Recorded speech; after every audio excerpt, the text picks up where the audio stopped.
I want to go back to renouncing the citizenship. It seems that this is so. Elon commented on a tweet, on a post where he said Roger Ver gave up his U.S. citizenship.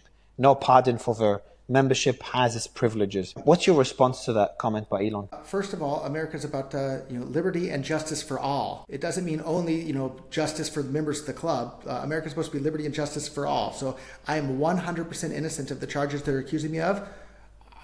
Where's my justice, right? Where's my justice? And so in regards to being part of the club has its privileges or whatever he said, why am I still paying the membership dues if I don't have any of the privileges, right? So it just seems so contradictory to me, the whole thing. And so I don't know, maybe Elon's a pretty busy guy. Maybe he hadn't had enough sleep that day and was in a bad mood for whatever reason. But I think if he spends some time to reconsider that, he'll see that if I'm innocent of the charges, which I am, I deserve some justice. All the charges against me should be dropped. This whole thing is crazy. And I invite people, head on over to freerogernow.org. They put up all the different court filings there too, so everybody can read it for themselves. And I was interesting, lots of us, I'm sure we spend lots of time talking with different, ChatGPT or different LLMs nowadays. I fed all the court documents into those, and I asked it, which side's arguments are stronger? And it said Roger Ver's side's arguments are much stronger. The government side relies on a bunch of, I forget the exact wording used, but half-truths and misrepresentation. And so it was really interesting. I just purely gave all the court documents and all the different arguments into the ChatGPT and said which side seems to have stronger arguments. And even ChatGPT read these hundreds of pages and said Roger's side is much clearer, because I did everything right. I literally hired multiple layers of professionals to check everything because I knew I was going to be a target, because I had already been a target for my political views. And if I'm still out there on Twitter and everywhere else saying these things I believe in, I knew I was going to be a target again. And sure enough I was. And I got word too, I heard most of the questions around, to the different people in the grand jury. It wasn't about, did Roger pay his tax for this or that? They're asking about my Twitter account. What the heck does my Twitter account have to do with what taxes I paid or if I paid them properly? But yet they're busy asking all about my Twitter account. And so that just shows how politically motivated the whole thing is. So the claims against you, there's a few of them. So one of them is that, so when you leave the US, you have to declare what your assets are, and you face what is called an exit tax. So you pay tax on what your assets are worth.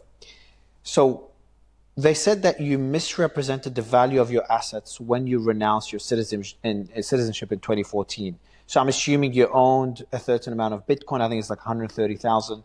And what I assume is on the documents, when you filed your tax, you said that you owned less Bitcoin. Is that allegation correct? No. The short answer is no. The more complicated answer is that it doesn't say that you have to report how many Bitcoins you own. You have to report the value of your Bitcoins, right? And so I hired a whole team of professionals, and I gave them all the information, and all of them, figured out. And remember, this is 2014. Bitcoin wasn't liquid like it is today. The global trading volume on the day I renounced was $7 million. So how could you possibly say that your Bitcoin are worth more than the entire global trading volume there? Which is, they found the person, and now they're trying to find a crime to charge them with. And I did 10 months in prison when I was in my 20s. Last year, basically this entire year, I've been in prison on the island of Mallorca, which is a nice place, but it's not as nice when you're not allowed to leave. And I was in prison in Spain for just under a month last year as well, when they first had me arrested. So we're in the same place as John disruptive to my life. In the same place as John McAfee, who his life tragically ended there. Yeah. And he was also being extradited to the US. He was a friend of yours. Yep. Yeah, personal friend of mine, amazing guy. The world is a poor place because he's gone. And that guy was so full of energy and so full of life. It's just really, really sad that the U.S., it's another example. One of the star entrepreneurs of America, right? One of the amazing American entrepreneurs. The U.S. ran him out of the country and persecuted him until either he was murdered or took his own life or somewhere in between. Really, really a sad story, and the bureaucrats in America that were prosecuting him should be ashamed and embarrassed at the way they behaved as well. He was a true American hero. So the other two counts are of tax evasion, and when you renounce your U.S. citizenship, about paying your exit tax, and they claim that you intentionally misrepresented the value in your tax filings. And what you're saying is that back in 2014, valuing Bitcoin was very difficult, because let's say the value of your Bitcoin was, I think it is in the hundreds of millions, 150 million at peak.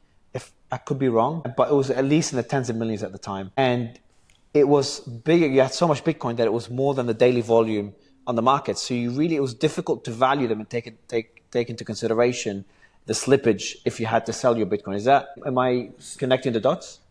So that was some of the conversation that went on. So again, I hired the best tax professionals, best appraisers, the best everybody to go and take a look at everything, gave them all the information, and then I reported the valuations that they told me to report because they had to audit everything, the businesses, myself personally, the Bitcoin, all these different things. And my tax returns, thousands of pages long most of these years. Like it's not like it's something, I whipped it out in half an hour before I went to bed on April 14th so I could file it on the 15th.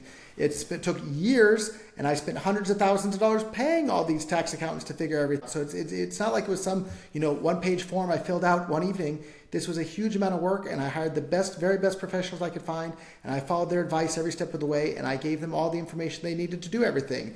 And for the most part, it was the tax professionals dealing with my tax accountants. So I wasn't even in the loop for a big chunk of it, if not the majority of what was going on.